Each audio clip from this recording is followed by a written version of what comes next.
Hi, this is Brandon Baines in the Math Department at Lipscomb University, here to talk with you about systems of linear inequalities. In this presentation, you'll learn how to solve systems of linear inequalities by graphing. In this presentation, we'll make use of Wolfram Alpha to do our graphing as well. A system of linear inequalities is just like a system of equations in that we're looking for ordered pair solutions that are common to all of the inequalities in the system. But the solutions to inequalities are a bit different than when we look at solutions to equations. Consider the single inequality y is greater than 3x plus 1. All of the following ordered pairs make this inequality true.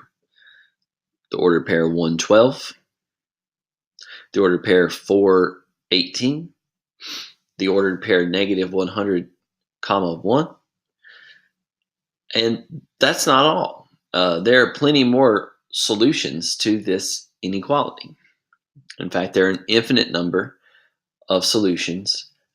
We could keep on listing these, take up all 6 months of your course time just listing them out. So to represent all of these solutions, we need a graph.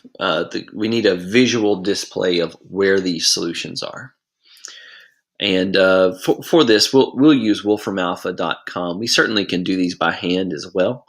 And we'll talk about how we might do them by hand also. But Wolfram Alpha is nice because it does show us where all of the solutions to our inequality lie. So consider that inequality y is greater than 3x plus 1. We go to wolframalpha.com and just type in the phrase graph y is greater than 3x plus 1. Just this phrase right here, and hit enter, and it'll give you this graph. All this shading here, these are all where all the ordered pairs are that make this inequality true. Should be pointed out, we can't see it on Wolfram Alpha's display, but this line here is the graph of y equals 3x plus 1. And since this inequality is not an or equal to inequality, then all of these ordered pairs along the line technically are not solutions to the inequality. Another thing we should point out is we're only looking at a window of this graph. If we were to zoom out more, we would see shading continuing out here as x goes to negative infinity, as well as shading going up and all around.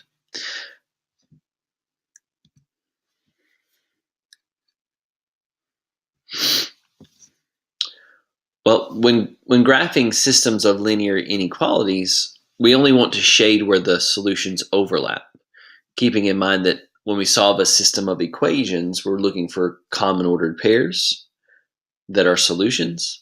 And so when we do this for inequalities, we're still doing the same thing. We're looking for ordered pair solutions that are common to all of the inequalities. The nice thing about using Wolfram Alpha for this is that it will show us only the overlap when we ask it to graph a system of inequalities. Let's take a look at an example. Here we have the system of inequalities formed by y is less than 3x plus 1 and y is greater than 3x minus 5.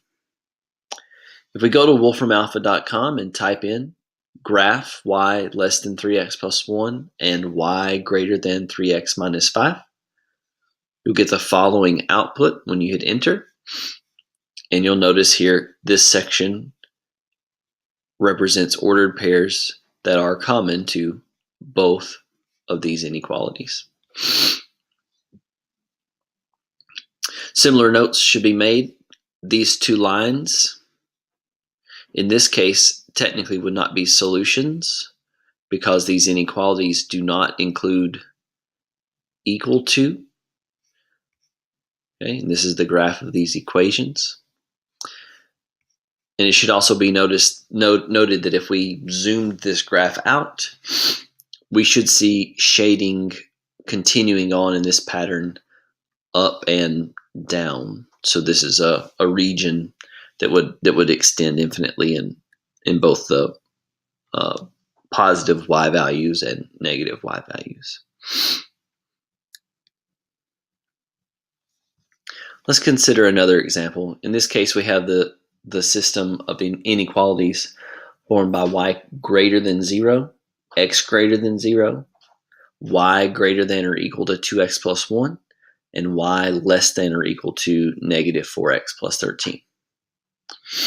Again, we'll go to wolframalpha.com and type in our inequalities and see the graph that it gives us.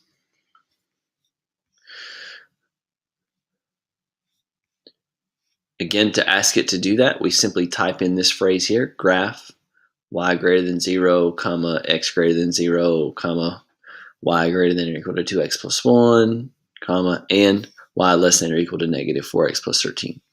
Hit enter, and it gives you this output. This region here represents where all of our solutions are. Similar notes about this line here. This is the line x greater than, this is the line x equals 0, and our inequality was just greater than 0. So technically, these ordered pairs here would not be solutions to our system.